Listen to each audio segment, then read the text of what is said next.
நண்பர்கள் அனைவருக்கும் தமிழ் நிலாவின் அன்பு வணக்கங்கள். நாம் அந்த வீடியோவில் New Zealand versus south Africa play பண்ணக்கூடிய T20 மேட்சுக்கான டீம் 11 ப்ரெடிக்ஷன் சூப்பராக பார்க்க போகிறோம். ஸோ இந்த மேட்ச் வந்து பார்த்தீங்கன்னா டுடே ஹராரேவில் பிச்சில் சிம்பாப்வேயில் 4:30 PM இந்த மேட்ச் ஸ்டார்ட் பண்ணுறாங்க. ஸோ இந்த மேட்சுக்கான ஃபுல் ப்ரெடிக்ஷன் பார்ப்போம். ப்ரீம் டீம்ஸ் அவைலபிளாக இருக்குது. இந்த இன்ட்ரெஸ்டட் பீப்புள் நம்ம டெஸ்கிரிப்ஷனில் வாட்ஸ்அப் நம்பர் கொடுத்துருக்கோம், டெலகிராம் குரூப்புக்கான லிங்க் கொடுத்துருக்கோம், பார்த்து நீங்கள் ஜாயின் பண்ணிக்கலாம். ஸோ ஓகே நண்பர்களே, இப்போ நம்ம வீடியோக்குள்ளே போகலாம். ஃபஸ்ட்டு நம்ம பிச் ரிப்போர்ட் பார்த்தலாம். So pitch report as usual நம்ம பார்த்ததான் மொத்தம் 52 மேட்ச்சுக்கு 29 மேட்ச்சு இப்போ பேட்டிங் ஃபஸ்ட்டு வின் பண்ணியிருக்காங்க. செகண்ட் பேட்டிங் வந்து பார்த்திங்கன்னா 23 மேட்ச் வின் பண்ணியிருக்காங்க. அவரேஜ் ஃபஸ்ட் இன்னிங் ஸ்கோர் அப்படின்னு பார்க்கும்போது 156 இருந்திருக்கு. ஹையஸ்ட் ஸ்கோர் இந்தியா தான் அடிச்சிருக்காங்க, 234க்கு 2. இந்த ஸ்கோரை நியூசிலாந்து அடிப்பதற்கான நிறையா பாசிபிலிட்டி இருக்குது. சிம்பாவே 99க்கு 9 விக்கெட் லூஸ் பண்ணியிருக்காங்க. ஸ்கோரிங் பேட்டர்ன் அப்படின்னு பார்க்கும்போது 150 கீழே 24 முறையும், 150 டு 169க்குள்ள 12 முறையும், 170 டு 189க்குள்ள 9 முறை வந்திருக்கு. இந்த ஸ்கோரை டுடே நம்ம எக்ஸ்பெக்ட் பண்ணலாம். நியூசிலாந்து பேட் பண்ணால், சப்போஸ் சவுத் ஆப்பிரிக்கா பேட் பண்ணால் கூட இந்த ஸ்கோரை எக்ஸ்பெக்ட் பண்ண முடியும். ஒரு 7 டைம்ஸ் வந்து பார்த்தீங்கன்னா 190 கிராஸ் பண்ணி போயிருக்கு. ஸோ இந்த மாதிரி ஸ்கோரிங் பேட்டர்ன் இருக்குது. ஸோ ஓகே, இந்த பிச்சை பொறுத்தளவுல ஸ்கோர் அந்தளவுக்கு ஒரு பிக்கெஸ்ட் ஸ்கோர் அடிக்கிறது அவ்வளோ ஈஸி கிடையாது, ரொம்ப டஃப்பாக தான் இருக்கும். ஸோ ஓகே, ஸோ அந்த அடிப்படையிலே நம்ம டீம்ஸ் எடுக்கலாம். ஸோ நெக்ஸ்ட் வந்து பார்த்தீங்கன்னா பிளேயிங் 11 அப்படின்னு பார்க்கும்போது நியூசிலாந்து சைடு அப்படின்னு வந்து பார்க்கும்போது Seifert and Devon Conway innings open பண்ணுறாங்க. நம்பர் 3ல் ரச்சின் ரவீந்திரா சூப்பரான பெர்ஃபார்மன்ஸ் கொடுத்துருக்காரு. Number 4 Daryl Mitchell, so Chapman, Jacobs, Bracewell, Santner, இந்த மாதிரி உங்களுடைய பேட்டிங் ஆர்டர் இருக்குது. ஸோ பவுலர்ஸ் நெக்ஸ்ட் பார்ப்போம். ஸோ இந்த சைடு சவுத் ஆப்பிரிக்கா சைடு அப்படின்னு பார்த்தீங்கன்னா Pretorius and Hendricks innings open பண்ணுறாங்க. பிரிட்டோரியஸுடைய இன்னிங்ஸ் வந்து அந்தளவுக்கு கன்சிஸ்டண்ட்டாக இல்லை, ஆனால் ஹென்ட்ரிக்ஸோட இன்னிங்ஸ் ரொம்ப பூவராக இருக்குது. ரீசன்ட் ஃபார்மும் பூவராக இருக்குது. ஆண்டர் டீசன் சூப்பராக பெர்ஃபார்மன்ஸ் பண்ணியிருக்காரு. இந்த டீம்ஸ்க்கு எதிராக நல்லாவே ஸ்கோர் பண்ணியிருக்காரு. ஹெர்மனுடைய ரீசன்ட் ஃபார்ம் கிரேட்டாக இருக்குது. லாஸ்ட் மேட்ச் கூட சொல்லியிருந்தோம் சூப்பர் பண்ண, நம்ம கேப்டன் கூட வச்சு கொடுத்துருந்தோம். பிரைவிஸை பொறுத்தவரை டீசெண்டான ஒரு இந்தியன் மிடில் சூப்பரான பெர்ஃபார்மன்ஸ் பண்ணியிருக்காரு. இன்றைக்கி மிஸ் பண்ணாமல் நான் பிக் பண்ணிக்கலாம், ஏன்னா டாப்பில் விக்கெட்ஸ் விடுவதற்கான பாசிபிலிட்டி இருக்குது. சீலிண்டே ஒரு டீசெண்டான ஆல்ரவுண்டிங் பெர்ஃபார்மன்ஸு, ஒரு left arm orthodox bowler, wickets எடுப்பதற்கான பாசிபிலிட்டி இருக்குது. போஸை பொறுத்தவரை ஒரு டீசெண்ட் ஆல்ரவுண்டர், 4 ஓவர் பவுல் பண்ணுறாரு பாஸ்ட்டு. ஸோ அந்த மாதிரி பிளேயர் ஆல்ரவுண்டர்ஸுக்கு கொஞ்சம் ப்ரிஃபரன்ஸ் கொடுக்கலாம். சிம்லானே அந்தளவுக்கு ரேட் கிடையாது, ரீசன்ட் பெர்ஃபார்மன்ஸும் கொஞ்சம் பூவராக இருந்துகிட்டு இருக்கு.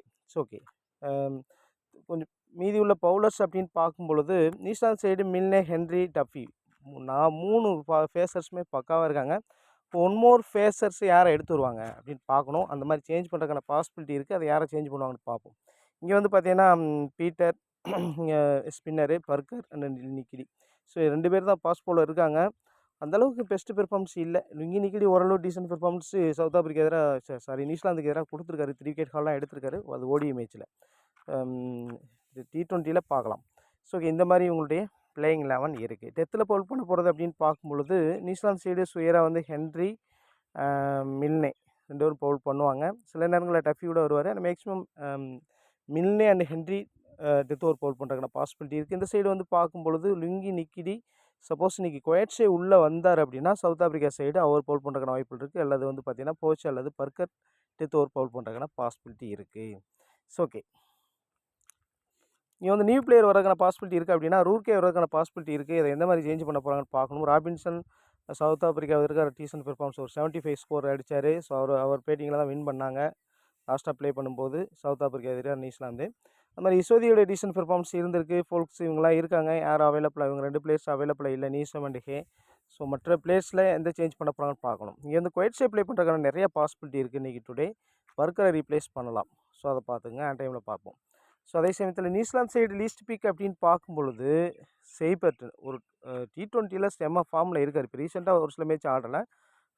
கண்டிப்பாக நீங்கள் வந்து பார்த்தீங்கன்னா ஒரு கேப்டன் விசி ட்ரை பண்ணி பார்க்கலாம். அது மாதிரி வந்து பார்த்தீங்கன்னா மிடில் ஆர்டரில் இந்த 3 பேட்ஸ்மேனில் சுயராக ஒருத்தர் டீமில் வரக்கான பாசிபிலிட்டி இருக்குது. சுயராக நீங்கள் ட்ரை பண்ணி பாருங்கள். பிரைஸ்வெல், மில்னே 2 பவுலர்ஸை யாரை ரீப்ளேஸ் பண்ணி ஒரு பவுலர் ரூர்கே கொண்டு வர போகிறாங்கன்னு பார்க்கணும். ஆன் டைமில் பார்த்துக்கணும். ஸோ பிரைஸ்வெல் இருப்பதற்கான பாசிபிலிட்டி இருக்குது. மில்னே ரீப்ளேஸ் பண்ணுவாங்களா? மில்னேயோடைய பெர்ஃபார்மன்ஸ் ரீசெண்டாக கிரேட்டாக இருந்துகிட்டு இருக்குது. ஸோ இந்த மாதிரி சேஞ்ச் நடப்பதற்கான வாய்ப்புகள் இருக்குது. பாருங்கள், சுயராக இந்த லீஸ்ட் பிக்லேருந்து 2 பிளேயர்ஸ்லேருந்து 3 பிளேயர்ஸ் வரை நீங்கள் சுயராக பிக் பண்ணிங்க. ஸோ அது மாதிரி பார்க்கும்பொழுது நீங்கள் பேட்ஸ்மேனில் 1 ஆர் 2, நீங்கள் பவுலர்ஸில் 1 ஆர் 2 இந்த மாதிரி பிக் பண்ணிக்கங்க. அதே போல் ஹை பிக்ஸ் அப்படின்னு பார்க்கும்பொழுது ஸோ இவங்கெல்லாம் ஹை பிக்ஸில் இருக்காங்க, ஒரு டீசன்ட் பிக்ஸில் இருக்காங்க. இவங்கள ட்ராப் பண்ணணும் அப்படின்னு பார்த்தீங்கன்னா டஃபியோட பெர்ஃபார்மன்ஸும் ஹென்ரியோட பெர்ஃபார்மன்ஸும் லாஸ்ட்டு சவுத் ஆப்பிரிக்கா எதிராக ப்ளே பண்ணும்போது 3 விக்கெட் ஹால் எடுத்தாங்க 2 பேருமே. சாண்ட்னரும் ஒரு டீசன்ட் பெர்ஃபார்மன்ஸ் கொடுத்துருக்காரு.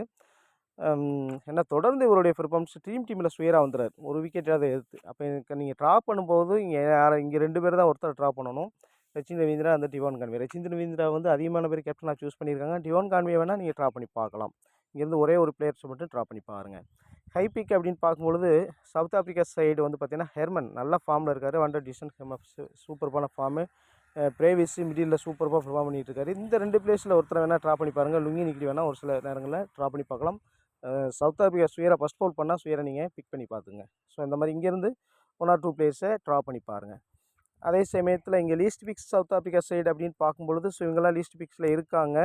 ஸோ இதில் வந்து நல்ல பெர்ஃபார்மன்ஸ் குவைட்ஸே உள்ளே வந்தால் சுயரா நீங்கள் டீமில் பிக் பண்ணிங்க. அது மாதிரி ஹென்ட்ரிக்ஸ் ஆர் பிரிட்டோரியஸ் சுயரா எனி ஒன் டீமில் கன்ஃபார்மாக வரதுக்கான பாசிபிலிட்டி இருக்குது. நீங்கள் ஆல்டர்னேட்டிவாக மாற்றி ட்ரை பண்ணி பாருங்கள். பிரிட்டோரியஸ் அல்லது ஹென்ட்ரிக்ஸ். ஏன்னா 2 பேருமே இன்னிங்ஸ் ஓப்பன் பண்ணுறாங்க. எனி ஒன் பிளேயர் நல்ல பெர்ஃபார்மன்ஸ் கொடுப்பதற்கான பாசிபிலிட்டி இருக்குது. ஒரு சில டீம்ஸில் நீங்கள் 2 பேரையும் மிஸ் பண்ணி பிக் பண்ணி பாருங்கள்.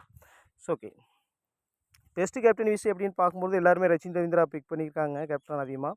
அதுக்கடுத்து சீல் இண்டேக்கு விசி அதிகமாக கொடுத்துருக்காங்க. கேப்டனை வந்து ஹென்ரியும் அதிகமாக சூஸ் பண்ணியிருக்காங்க. ஸோ இதில் என்னுடைய சாய்ஸ் அப்படின்னு பார்க்கும்போது ஹென்ரி அண்ட் ரவிச்சந்திரா சூப்பரான ஒரு செலெக்ஷன். ஸோ அதுக்கடுத்து சீல் இண்டே நீங்கள் ரேராக ட்ரை பண்ணி பார்க்கலாம். அந்தளவுக்கு கேப்டன் விசி வர்றதுக்கான பாசிபிலிட்டி குறைவுன்னு தான் நினைக்கிறேன். பார்த்துங்க. ஸோ அதுக்கடுத்து ரெஸ்கி கேப்டன் விசி அப்படின்னு பார்க்கும்பொழுது ஹெர்மனுடைய ஃபார்மு ரிஸ்க் அது மாதிரி டீம் சேப்பர்ட்டுடைய ஃபார்மும் கிரேட்டாக இருக்குது. தொடர்ந்து நீங்கள் அது மாதிரி வாண்டர் டியூசனுடைய ஃபார்மும் சூப்பராக சவுத் நியூசிலாந்துக்கு எதிராக கிரேட் பெர்ஃபார்மன்ஸ் இருக்குது.